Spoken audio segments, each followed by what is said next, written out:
Today we're going to do something a little different. Instead of the usual McGonagall poem, we're going to read something for the younger ones, for my grandchildren, other people's grandchildren, the children. A little bit of Grimm's fairy tales, although this one isn't particularly grim, to use a terrible pun. It's the story of the Frog Prince, and here it is. In old times, when wishing was having, there lived a king whose daughters were all beautiful. But the youngest was so beautiful that the sun itself, which has seen so much, was astonished whenever it shone on her face. Close by the king's castle lay a great dark forest, and under an old lime tree in the forest was a fountain. When the day was very warm, the king's child went out into the forest and sat down by the side of the cool fountain. And when she was dull, she took a golden ball and threw it up in the air and caught it.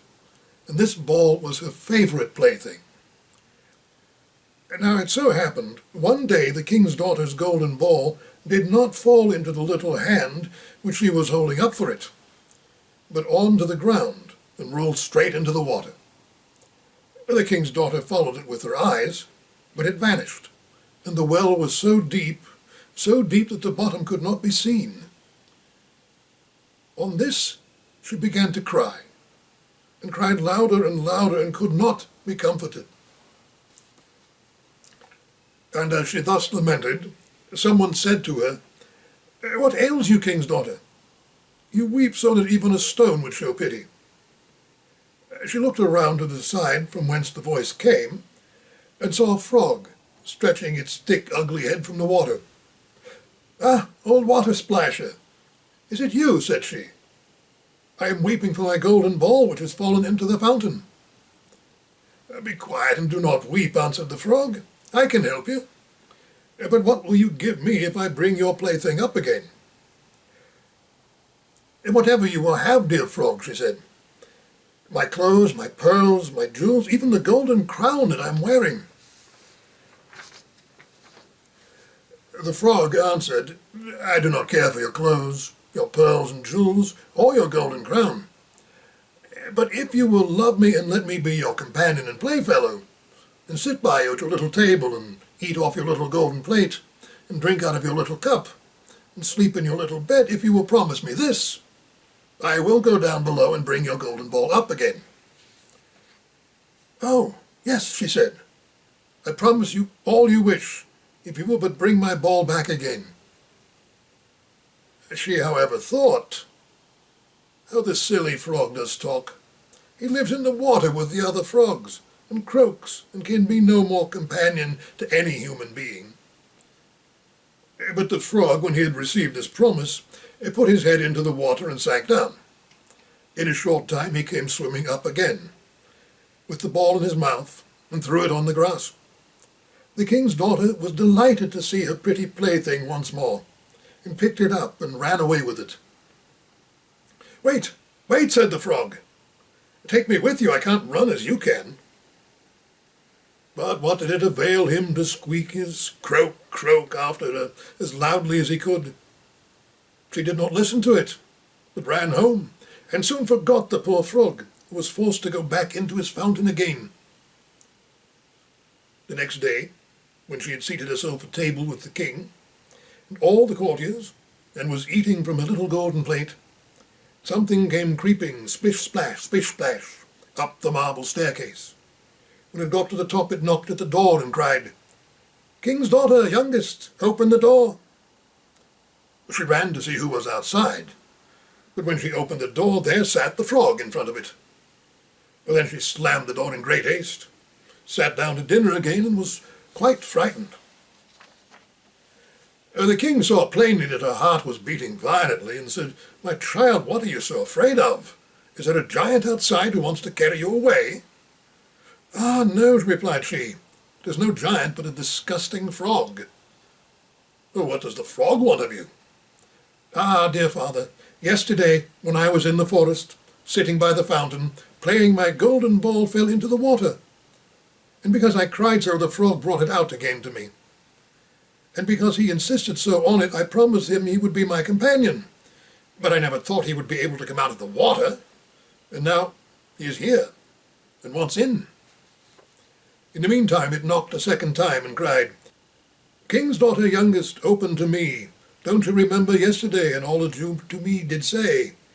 Beside the cooling fountain spray, King's daughter youngest, open to me."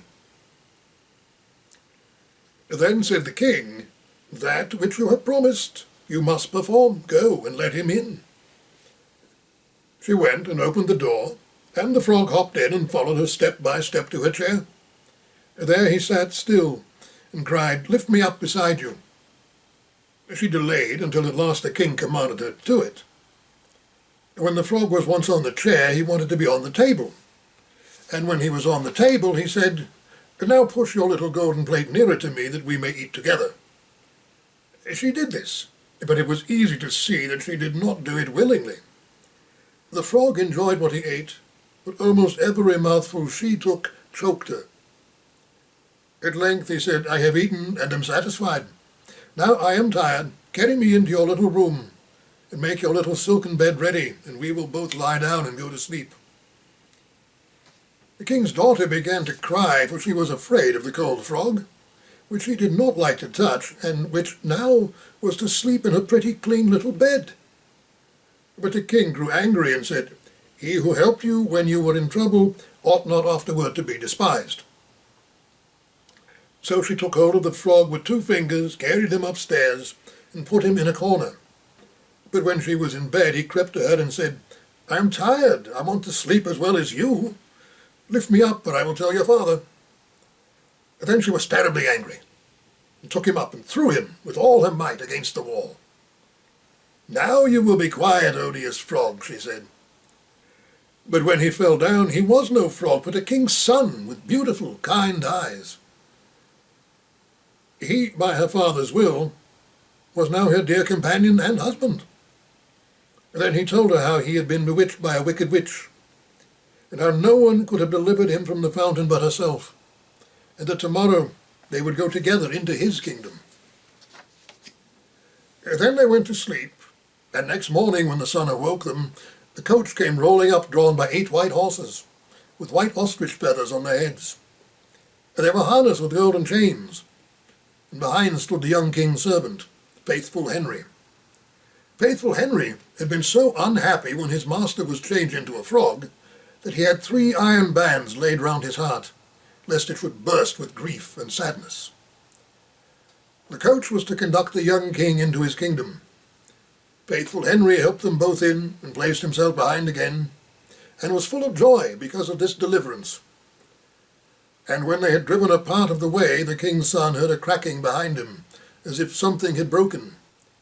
So he turned round and cried, "Henry, the coach does break." "No, no, my lord, you do mistake. It is the band around my heart, that felt such great and bitter smart, when you were in the fountain strange, when you into a frog were changed." Again, and once again, while they were on their way, something cracked, and each time the king's son thought the carriage was breaking. But it was only the bands which were springing from the heart of Faithful Henry, because his master was set free and was happy. Tomorrow we'll be back with more McGonagall. We'll see you then.